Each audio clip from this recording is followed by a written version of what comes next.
and welcome to Finextra TV. I'm Hannah Wallace and we're here at Money2020 Europe, and kindly joining me now in the press lounge is Sandra Ro, CEO of the Global Blockchain Business Council. Hello Sandra, it's lovely to meet you. Thank you for joining us. Thank you so much for having me. No problem at all. So yes, blockchain, that is the topic we're going to be discussing.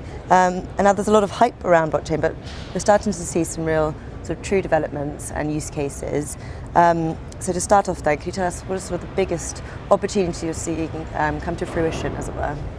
So I think where blockchain started in the financial services a number of years ago, let's say 5 years ago, I think we're beginning to see every industry now being impacted, and we're having conversations with industry verticals like aviation, consumer products, fashion houses.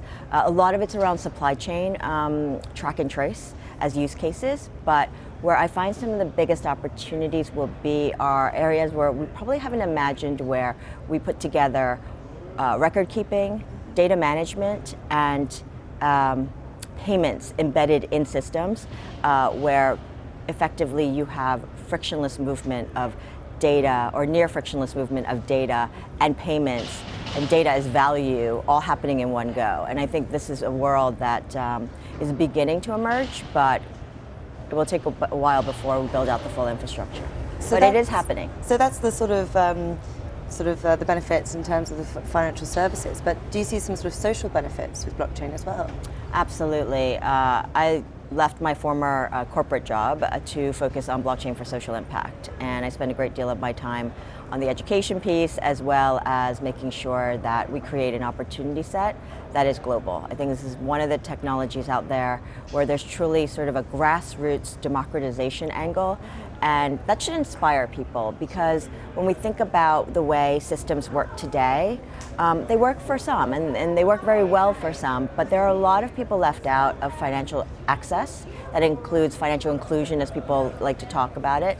And it's beyond having a bank account. It's actually the ability to have options from a financial standpoint. It's also having an identity. I think we, sitting in the Netherlands or sitting elsewhere in the developed world, forget that sometimes there are governments and there are countries out there where people don't have an identity. They don't have land titling. They don't have the ability to prove that something is theirs and that ownership is theirs rightfully. And I think what blockchain begins to do is to work on the identity problems, work on the land titling problems, and also payments and currency. So there's actually quite a few use cases where I think, used properly, technology could really help and benefit. It's fascinating. So what importance would you put on education then, and what's the sort of the aim at the Global Blockchain Business Council? So it's a mouthful, so we call it GBBC. At the GBBC, we're a Swiss nonprofit, and we were really founded on the premise that it's a very big topic: blockchain technology, cryptocurrencies, digital assets, and the people who, to us, need to understand it the best are influencers, so meaning legislators, people who run governments, people who are regulators, central banks, executives of some of the biggest firms in the world.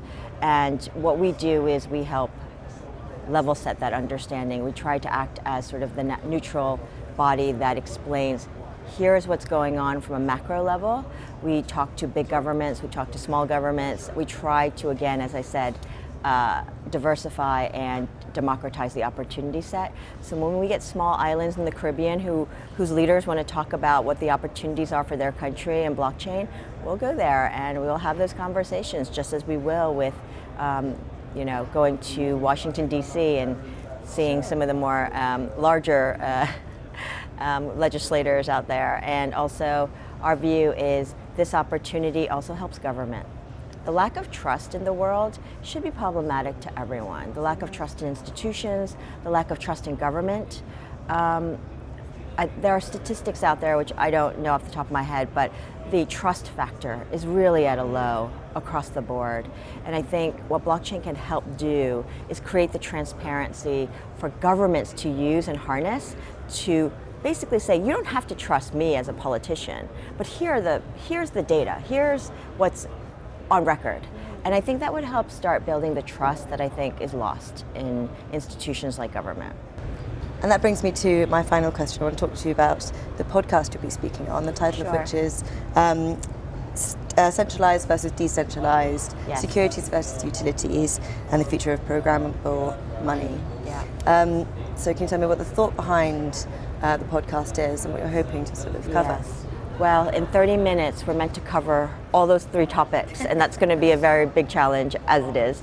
But I think the questions are around status quo, pushing up against status quo and asking ourselves the way we do things, the way we process data, the way we move money around, the whole notion of value, what does that mean and what does money mean? I think these are things that we'll be covering, and whether it should be one entity who should be trusted to hold that, like a bank, or should we actually be looking at different models where it's the same responsibility but actually it's shared amongst the network. And I think at the heart of what blockchain does is say, do we need to rethink and reimagine the way we organize, especially the concept around money flows or value flows in a digital world? And it opens up a lot of opportunities.